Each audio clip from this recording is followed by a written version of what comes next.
Innovation is a word very commonly used to refer to things we do or would like to do to introduce something new to ad tech. But for all the times that the word comes up, how do we set ourselves up to actually deliver innovation to clients? What are practical things that ad tech and advertising leaders should be accounting for so that innovation can be consistently considered or achieved? Hey everyone, it's Noor. For this month's episode of Ad Tech Unfiltered, we put these questions on innovation in front of Walt Geer. He's an executive creative director of experience design at ad agency VMLY&R and a board member at the 4As and the Advertising Club of New York. Walt and I discuss some of the more practical considerations that go into bringing innovation consistently to clients and how hiring great talent and tasking your teams appropriately helps bring innovation to the table. Walt and I also discuss mentorship, progressing in your career, furthering diversity and inclusion work in advertising, using your voice on social media, and more. Let's get into this month's episode with Walt Geer on pitching innovation right now. Walt Geer is an executive creative director at VMLY&R, and we're talking about delivering creative innovation to brands and advertisers in the tech-first world. Walt, I know that you were just working on a pitch and you're consistently pitching and working on so many things. So thanks for making time to have this conversation on innovation with me. I'm excited to be here. How about that? I love it. So I'm going to start off with questions focused on innovation. But before I even jump into them, I want to make sure I am thinking about things through the lens with which you focus on business. Do you work on a combination of when it comes to like delivering innovation to clients, a combination of owned and paid experiences? I imagine it's an intermingling of both.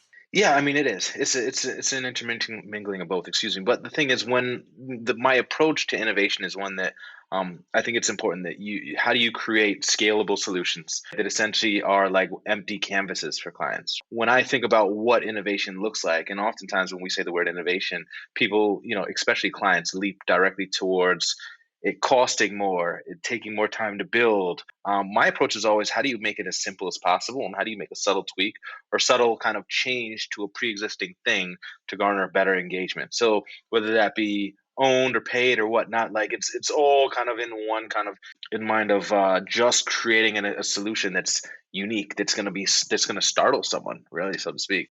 You've worked on a broad span of accounts and industries over the years. I just was taking a look at all the different companies you've worked for, and it's a long list. You've been at JP Morgan, the New York Times, Seismic, Google, MTV, MySpace, and then a couple of agencies as well. As far as a span of expectations and tolerance for innovation, what would you say the range is? You kind of touched on it a little bit moments ago when you were talking about iterating on things from the past, but what do you think is the span of expectation that you've seen in the 20 years that you've been in the business as far as the low side of innovation versus like the high end bleeding edge of innovation? What would you say is like the span for clients? It's interesting you asked that question because I think it would also vary based on the type of company you worked at, right? Being on the agency side and specifically, where 65% of my work is on the health related side, that's harder. Like a lot of people would say, and I believe as well, that a lot of the pharma companies are like 7, 8 years behind everyone else. And the reason why is because on the pharma side, they're in a race to be second, not exactly a race to be first. And there's that hesitancy. And there's also a lot of legal restrictions to what they can and can't do. And because of that, again, hesitancy to kind of do the new groundbreaking stuff. So I'd say on the health side, it's actually a little more difficult to pitch things through, right? Because a lot of these folks are actually set in their way and they're happy with the way they've been executing things for the years of the past. Also, I've always found innovation being easier at the tech companies. I mean, clearly that's their job, right? So when I was at companies, it was more about how do we create these solutions, how do we create the story around them, and then sell them to as many people as possible. Whereas on the agency side, it's a little more about, well, who's got a cool technology or solution that can work with every one of these clients. So innovation is really different kind of based on where you're at. But at the end of the day, like it's all about how do you actually simplify it, right? How do you actually create something that allows someone to use the same assets that they're already been used to building with? If it requires them building something new or kind of, again, learning something new, it can often take away from it. But also, when you build scalable solutions, it's cost effective, because a lot of times when people do these great, huge one offs, it's not exactly great for the business because you're building for this one thing for a one time use. In terms of just getting to know what a client has an appetite for, we talked about you working on pitches a little bit earlier and even prior to starting this recording. How do you develop that sensibility when you're trying to get vie for that new business and sense like how much that client is looking to go outside of the realm of what they've done historically? What does that exploration look like for you? Yeah, I mean, a lot of that is on relationship building, right? And then kind of understanding what your client has done in the past, what innovation actually looks like to your client as well. The other half of that is proofs in the pudding, right? Like I always tell people that like innovating is easy if you're actually innovating based off actual data and insights. So a lot of times when I go back to clients and I with something that's inventive, I actually say, well, here's the problem that we're actually building for, and this is the solution. And because of this solution, we had to use this particular technology, and if we execute this, data shows that X amount of people might engage or do this particular thing, right? So it all comes back to the data and the science behind everything. A lot of people when it comes to innovate start with the whole like, and I can't tell you how many times I've heard this, like, let's use AI. So what can we build with AI? Well, you don't start with the technical kind of piece. You start with identifying the problem first. And if it ends up being that AI is the solution for that at some point, then so be it. But earlier on in my career, I actually built out one of the first usability labs that utilized biometric research.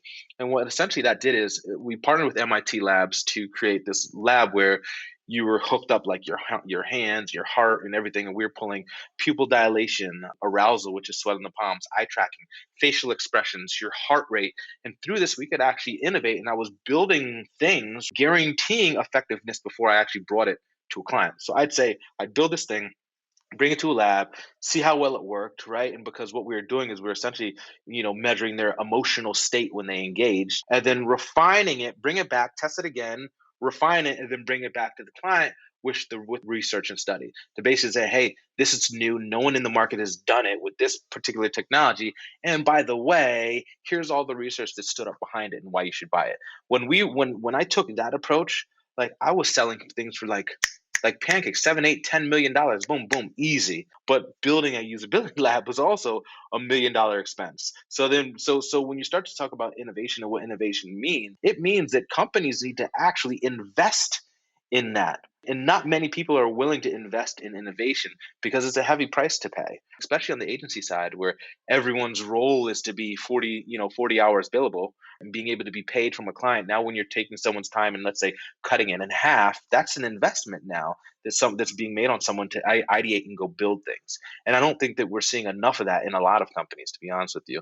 Speaking of the usability lab and gathering biometric data, I think that's something that we probably don't explore often enough as it relates to advertising and understanding the true efficacy of how people are reacting to the ads that we're serving out there. Going back to your point about investment and the investment upfront, how did you sell in the need for that lab if you were a part of the team that decided that that needed to happen? Because I imagine at first there's going to be a lot of pushback. It was kind of an easy one. I mean, back then, which was like 9 or 10 years ago, we had quite the budget at Viacom, right? And of course, you'd have to spend your money, or by the end of the year, we all know by the end of the year you lose it. So this was just an opportunity we had, and we brought it to the rest of the folks and was saying, hey, look, like we could use this lab and be the first to market with several solutions and be able to sell for millions of dollars. So that was the pitch. It was like we build this thing, we're going to spend this much. However, ROI is going to be potentially this much. And when we did it, like it was, I mean, we really did. I can't tell you how many solutions we built and came out of that. I have like 5 different patents that actually came out of that one lab at Viacom. The more famous or more well known of them all was skippable pre roll. 5, 4, 3, 2, 1 skip that we see. The first iteration of it, though, the problem was that I was trying to solve was, look, we as users, we as consumers don't like pre-rolls, right? And at the time, we were getting forced 30-second spots. So how do we actually create an opportunity that allows someone to get through that? Because what we learned in the biometrics lab was that when the 30-second spot would come, they'd minimize their browser, go someplace else, navigate, read some content, and where they heard the sound change, they'd go back and pull up their window. On a mobile device, they'd put it down and go do something else. And when they heard it, they would go back to it again, right? So they were listening for that sound as a cue to go back and let them know that it was done. And the idea was, let's interact with it and allow someone to interact with this 30-second spot and turn that 30 seconds into 5 seconds. So in the first version, it was a Pepsi bottle, and you got a Pepsi commercial. The Pepsi bottle said, roll over to pour to pass. You roll your mouse over it, your mouse turned into the Pepsi bottle, it turned upside down, and started pouring soda in the screen, in the video screen. So it took 5 seconds for that to fill up. And when 5 seconds was done, then we kicked you automatically to your video content. And then we had a little placement on the bottom left hand corner that essentially said that skip was powered by Pepsi. Having the opportunity to innovate there, was there the request to come up with that solution? Was that something you were already thinking about? Just as far as like the genesis of the idea, what was the permissions around coming up with something? Was it an ask? Was it a challenge? How did you go about pursuing? That's a great question. So when I got hired there, I had left Google to come there. At the time, I was a rich media engineer, so I was doing a lot of the building of this stuff. And when I get over to Viacom, the job was, now you're responsible for helping us grow incremental revenue by way of new advertising solutions, whatever that be. Figure it out. So like I literally went into my office and it was like just thinking random stuff and kind of coming up with different ideas. Uh, what I learned very quickly was that it didn't matter how big or how great my ideas were. Um, it was hard to sell them through, right? Because they were just big ideas and no one could guarantee that they were going to work, which is why we ended up utilizing the biometrics lab. But my thought process was always starting with what is the problem. So for me, I actually sat down with our research team to essentially learn more about the sites and what was going on with our slew of sites. And at that time, it was MTV, Nick Jr., VH1, and Comedy Central. So what I essentially learned was clearly about video. They did tons of research on how users interact and engage with the site. I just took that and then flipped that back into, okay, now if I was a consumer and I'm learning that whatever that I don't like 30-second spots, what can I build to get around that? Okay, well if I skip this, then a brand is going to be pissed. So how do I give that brand something in return for that time? Okay, we're going to allow you to know that once you skip this thing, that skip was powered by brand name here. So it was like, oh, thank you, right? I appreciate that. Another big problem while I was there was in that time of the 8, 9, 10 years ago with all publishers was that people don't type in like mtv.com anymore, right? Majority of people are actually getting to content by way of Google, by searches, or by way of posts from friends on social media. So another big problem there was, okay, well, everyone did homepage takeovers, but then homepage takeovers were dying because of social media because now people are going around the homepage to get in the site. So how do we do homepage takeovers at scale? Another idea came out of that lab as well was, what if we actually launched a takeover out of a video player? Right? And we use the video player to pop a div and then do stuff that like makes it look like the video was bleeding out onto the rest of the page. So it all starts with the research and understanding how users engage, whether it be a site or a particular product that you have or a vehicle, right? It's how do they engage and how do we actually simplify that and make it easier? But then when you start to integrate brands, how do you give someone something in return for their time spent? How much time do you have these days in the position you're in to do this type of exploration? Since I know that some of these things you had the opportunity to concept a little bit earlier in your career, how do you make time to work on these kinds of concepts today for 2021 and beyond?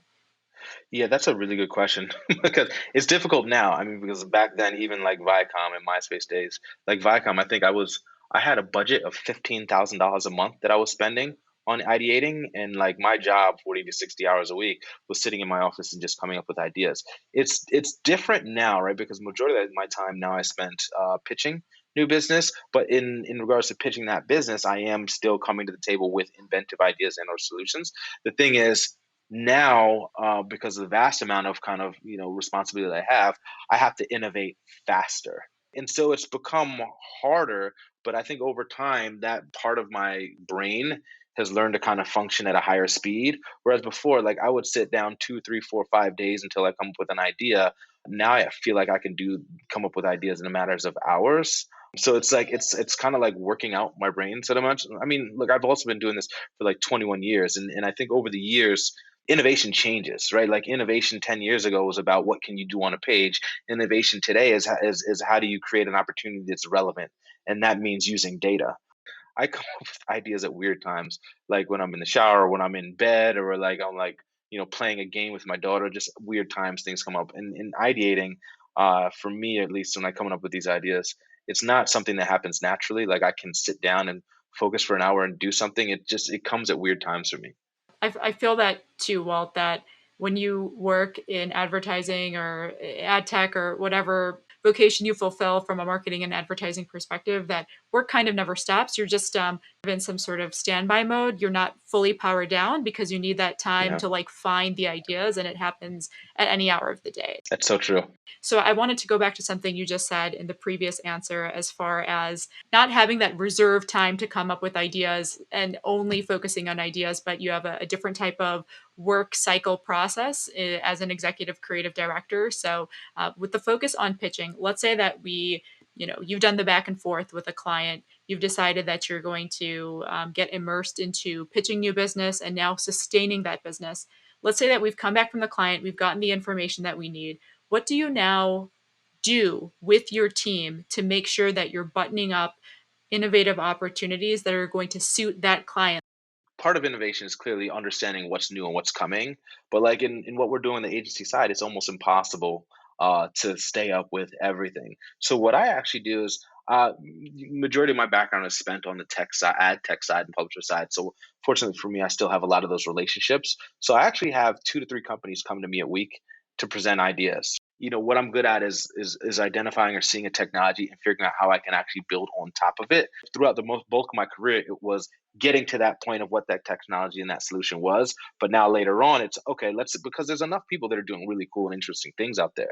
So it's seeing what someone has. How do I build an idea that I can actually go on top of that I can scale out to some of my clients? And then again, that gets me ahead of the curve because I'm not necessarily using my team or my bandwidth to build things. So that's a big piece, right? And then of course, like I used to love and I still do it every now and then, not as much as I did before, but meeting with what we do is like every half a year or every quarter, we do these innovation meetings with my teams of the past. I always make sure that we have time set up for innovation, right? So I'm a huge advocate of the 80-20 rule at Google. And essentially that is 80% of your time doing your day-to-day work, 20% doing anything but your work, but spend on doing innovative solutions. In the past, what I've done with my development and design team is I've given them all one day a week to actually work on innovation. Don't answer emails, work on some type of inventive solution. Then what we ended up doing is they'd work with their partners, meet with their managers once a week to kind of just make sure they're going down the right path, ensure that they're building things that could actually work for some of our clients. And then once a quarter, we would do like a Shark Tank, and it was designers versus designers and developers versus developers, and then opposing teams would vote for each other. Designers would vote on developers, developers would vote on designers. This allowed us to build our entire backlog of work that we can actually start building out. But the cool thing about it is when two things. Number one is when they came through with the idea, it allowed the team to grow because I was asking them pitch it like it's their business, not just like, hey, here's this cool thing. So the pitch it as their business, whatever. And then we choose winners, and the top three we would actually build. And then once every half of year, we would actually bring in some of our top clients to say, hey, here's our top 6 solutions that we've been working on the past 6 months. What do you guys think? And all it takes is that one client in the room to say, oh, that's really interesting. I could use that for this. And then, of course, every other client will then jump in and want it. And then what you do is you create an opportunity to say, hey, look, we can only launch with this with 1 or 2 people. And then after that, everyone's gonna have to pay X amount of price. So that's how I've done over the years, really kind of like use other people to help innovate and help kind of build things. That was using teams, and now more so leaning on third party technology vendors to do the same thing as well. So I love what you were saying about pitching against, not against, but like doing that interaction amongst your team members. Because sometimes, Yeah. I look at people that I work with anywhere that I've worked with in my life, and I'm like, I don't know that much about what you Yeah. bring to the table, because what you bring to the table, the client sees, I don't see it. So there's Yeah. there's something really healthy about that. Oh yeah, indeed. Indeed. It's nice to see what everyone else is working on. It's nice to be able to collaborate. A lot of times we're not doing enough of that collaboration, especially when it comes to inventive stuff. What's more so frustrating is I think that a lot of these chief innovation officer roles, we're not seeing the right people in those positions, right? Because a lot of times, and no offense to anyone that are out there might be listening, but the majority of those people are people that used to be like ex strategy folks or ex accounts folks. When in theory, that needs to be like your creative technologist slash creative. Even, and I was just had another conversation the other night. We were talking about what is the role of a chief creative officer, or what's the chief creative officer of tomorrow, as opposed to what it is even like a year ago, and they're vastly different. The chief creative officer of tomorrow, even today, I'll say, it's not what it was before, which was someone who had a great eye for pixel perfect design and could create like incredible video content. But now I mean, it's that, but it's also someone who understands the digital landscape, understands like social media, understands like data and the use of data, right? And how to create dynamically optimized creative solutions from that. It's someone that understands the research. It's someone that is also a marketer. It's someone that is also a strategist. So we see so many of these because of the space we're in and the advances of technology and how it's transformed so rapidly. The roles are now changing where these people are responsible for so much more. A lot of interdisciplinary skills at play. I completely agree with you. Maybe too often we're leaning into people who have like one siloed skill set and that not Yeah, fulfilling the type of leadership that organizations really need. So I absolutely. love that point. So I also want to make sure I'm veering some of our questions in another direction. Just given your breadth of experience, I wanted to talk to you about career advancement and progression as well. So well, anyone who knows you knows that you are an outspoken person. When do you recall being that starting point when you started to make your voice heard beyond the confines of what your job required you to do? Probably a couple jobs ago, I was let go of a job, and I had time to really think. And there was a moment where I was like, "Oh my gosh, like, yeah, I'm." The way I was like, "Yeah, I'm definitely black, right?" But also, it was like I was like this moment of realizing a couple things. Number one was wow, like for so many years, I longed to have a mentor or someone to speak to, but I never really had that person. I wish I could actually sit down and talk to someone about how I feel right now. Then it kind of pivoted to, well, hold up, I'm asking for this, and I'm at that time as a vice president of creative director, and I haven't done the same thing for other people around me. And kind of one thing led to another. It was, and I'll never forget being, I decided to take the year off, and my family and I we traveled a bunch. We were in the Bahamas at the time, and I was poolside and saw a meme. And I forgot where I saw the meme at. I was scrolling and saw a meme, and it said, "Do the things that make you happy, because if you died today, your job would be posted before your obituary." And then all this kind of was literally all within a week's time thinking about this. And I decided, you know what, like I need to do more. At that moment, I started, I started going out and mentoring folks. I started speaking at colleges. I started speaking at high schools. And that's also the time where I decided to start using my voice a little more on social media. It was a little nerve wracking at first. And I think for a lot of people, there's this like worry or concern of, if I say this, what's my company going to say? What is my company going to say? At the time, I was not working anyplace. I was like, I'm just going to say what's on my mind. And for some reason, some of the stuff started to resonate. My platform grew significantly when I actually talked about an issue that affects all people. I did a post about ageism, and ageism affects you whether you're white, black, brown, like whatever, right? It affects all people at some point in their career. That post took off, and then Adweek wrote about it, and then Forbes wrote about it, and like my like followers, all that stuff, like almost tripled like overnight. And I feel at that time I got a significant amount of like tons of different ethnicities, including a large amount of white people who then followed me, who stood behind me because of that one post.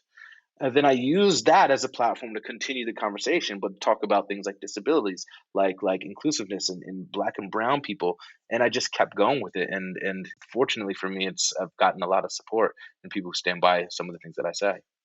I don't remember exactly when it was that your ad week post on ageism took place, but I feel like Yeah. now it's really popular for people to Yeah. either attempt to like make a name for themselves on social media through posting, but it's sometimes a little bit more formulaic. But going back to the piece you said about mentorship and wanting a mentor, but also mentoring others, what did mentoring other people give back to you?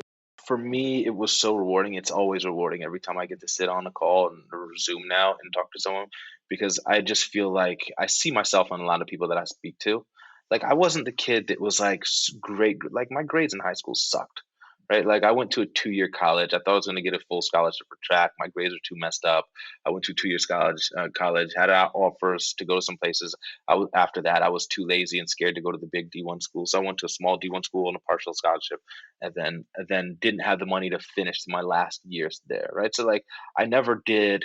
I was never this great kid who went to design school and everything. And I take these opportunities as an opportunity to really give back, right? And I learn a lot from other people, and they inspire me in so many ways. And what inspires me the most is like I've met so many young kids who are so hungry, so much more hungry than I am, and not in terms of just wanting to do the work and wanting to do incredible work for incredible brands and learn and do more. But really also in terms of wanting a more diverse workplace, they're doing things that I wish I could have had the confidence to do when I was their age. So these kids I think are way ahead of the curve in terms of where I was at that time, and I love to see that. And it inspires me in many ways to continue using my voice and my platform to kind of to do good. I have felt the same. Not even people that I've mentored, just people that I know, I want to say abstractly through some of the Mhm. social media spaces and seeing younger, like Gen Z, do really inspirational things. And that just reinvigorates my desire to do bigger and better things too. So I Oh appreciate yeah. appreciate the point. Oh yeah. It's amazing thing to see. I mean, they these kids have some serious confidence. I also wanted to ask you about speaking or being outspoken, but then also making sure that you share something that has purpose. Because going back to something I also just mentioned about everyone wants to find a way to develop a following now, and there's kind of a formula you can follow, like the regularity with which you post, the types of things you post, hashtags. Like there's kind of a follower development strategy that people use to highlight themselves as thought leaders. But in order to really break through, I think you have to register with people. How do you gut check yourself that you are delivering value? Yeah, it's so funny you say that because it's like so many people. I think we're in a time right now where everybody wants to be an influencer and everybody wants to be famous and everyone wants tons of followers. Like when I post things, like I'm not one of these people like Gary V. He like posts like 6 times a day, I think he says he does. I don't have the time or bandwidth for that. I don't have the time or bandwidth to post every single day. I think it's social media is exhausting. I might post once a week, if that, but it's like when I post, it's for a reason. I did a post today on LinkedIn. It was a video of me getting my vaccine shot this last weekend, right? And the only reason why I did that is because I think it's important that, like, when we look around, like Black people are the least to get a vaccine right now. Black people are also dying in higher numbers than anyone else. I think that, there's a lot of reasons why, right? Trust and so on and so forth. But I did that post for the simple fact to show other people, hey, guess what? Like I'm Black and I got this vaccine, and guess what? 48 hours later, I didn't die. I'm totally fine, had no issues. And that was about, like, again, like inspiring and showing other people that we should be doing these. So, like, when I post stuff, it's very intentional, but it also comes from an authentic place. This is how I feel at the moment, and it's genuinely never planned. It's like this is how I feel right now, and I'm gonna go do something. So I think that what works for me is just like just a level of authenticity, trying to schedule out what's my next 5 days of posts look like so I can reach as many people as possible. Yeah. I just think that's weird. I don't know. It's just me. Well, it's happening so often, right? And I think, Yeah. like, you and I are both people who utilize Clubhouse. A lot of people are doing that now, and there's a lot of rooms there where they're just talking about building your strategy and posting very regularly, and it's very formulaic. It feels formulaic to me. So Yeah. it's a relief hearing you say that doesn't resonate with you. And then also, I think a part of your point that I heard was that it's about sharing something that is going to have purpose for the audience that you share it with, right? So Yeah. that seems like an important thing, and an important part Oh of the yeah. gut, an important part of the gut check too. Oh yeah, indeed. It's funny when you mention Clubhouse too. It's like the biggest rooms on that app are just stuff that's about being an influencer or famous or whatnot. It's like learn how to be an Instagrammer, learn how to be this, LinkedIn. It's like, jeez, man. I think it's exhausting. I think it's really exhausting. I, I literally don't have time for all I that. agreed. Agreed. I felt the same. I've kind of had a little bit of a plateau. Not to sidebar on that, but it's just I found it exhausting too. So in terms of just continuing to improve yourself, because I mean, Walt, you've done so many things across these 2 decades, and some might say that's a long time. Some people might say you've achieved a lot, right, in Thank you. just two Thank you. decades of time. But surely, you're inspired to do bigger and better things, like you mentioned about being inspired by people that you mentor, just other people, young people that you've observed. Where do you see room for your own professional development and growth? Where do you have excitement to continue to grow this year and moving into the future? That's it. You know what? To be honest with you, I just want to do great work that just gets used and seen by a lot of people. And this is what I've done throughout the bulk of my career. Like I've never focused on the what's next. I'm very much like in the present person. Because I feel that if I worry about where I'm going to be next or when am I going to be this and that, achieve this, like there's just too much room for distractions. So my thing is what am I working on right now that I can make, a great impact on, and I could just do the best work as possible, and then I move on from there. And I know many people are so different. Like, I maybe that's like the lazy part of me, and like not wanting to spend too much time doing it. But like I literally, I don't look beyond a few months out majority of the time. That's just me, I guess. So maybe I'll restructure the question a little bit because you're right. I don't mean so much as like, or do you aspire to be like the president of an agency or something like that? But I mean more so along the lines of where do you want to make room for you to grow just this year? What are things you're interested in learning more about that you haven't had time to dedicate towards? I could go down a list of things, but I think it's really just going a little deeper on some of the technologies. Like there are areas of AI that I'm totally not that great on, right? Of course, things like blockchain, right? And then of course, like God, everybody knows like NFTs are such a big conversation right now. I feel like technology right now, like we're in this moment where it's like leaping so fast, and keeping up is really difficult.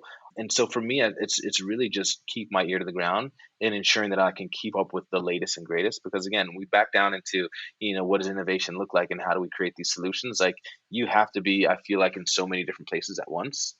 But even going back to your original, like broader question, you like if I were to see myself like 5, 6, 7, 8 years from now, like hopefully it'd be in a chief creative officer type of role, really kind of making space for other people of color at the table. I think that's the other area that I think is so important. If we make more space at the table, more room for the table, more for more people that look like us, then the work that we produce and put out into the rest of the world will be that much better.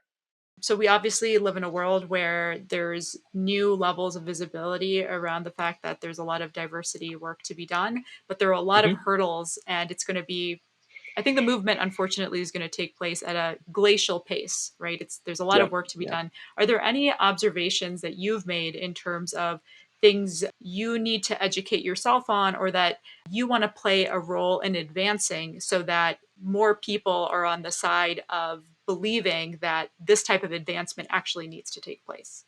For me personally, I think it's always about learning more about the business, right? Because like the more you impact the business, the more you're impacting the direct dollars in revenue, the more opportunity you have, right? And I try to tell that for a lot of folks that are actually coming behind me. But I don't know that I have a total great answer for you on that one, to be honest with you.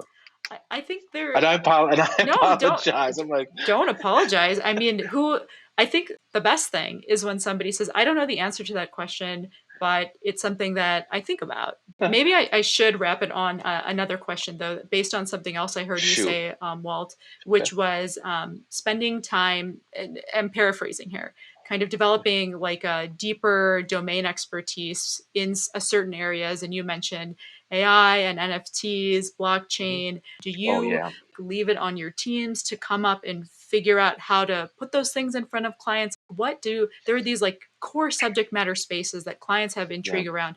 How do you guide your teams to present a perspective that's going to be valuable? I've put that on my shoulder to make sure or ensure that the work that we're actually putting forward towards the client is things that is kind of leaning forward in terms of technology and advancements of what we see in the rest of the space. I always tell my teams like it's in how I let's actually go a little further back. How I like to build my teams is look, I think there's tons of designers and tons of developers out there that are all really great. Like you can find tons of really good people in both those spaces, but what's harder to find is those people who are good at doing that design and development and or great speakers and storytellers. And on top of that, people who have their ear to the ground and understand what else is going on in the space. Some of the best folks that I've worked with in my past, my team, are those people that are like on like the Fast and Companies every day. They're on like iPhoneHacks.com every day. And they're these people that just like know a lot about everything that's going on. And those are really good people to have around you. And I always say too, like I'm a huge advocate of ensuring that like I'm hiring people that like you should be hiring your replacements. People on their team who are good enough to do your job, because these are the people that allow you to learn as well. And I get that there's insecurities around that a lot, but by doing that, like you're able to come forward with the best work to the client. What's also so important is that we are working as creatives as closely as possible to the strategy folks, right? Because they're the strategy is the ones that's actually, developing the insights and the whole, like everything about the clients and who they're reaching and so on and so forth.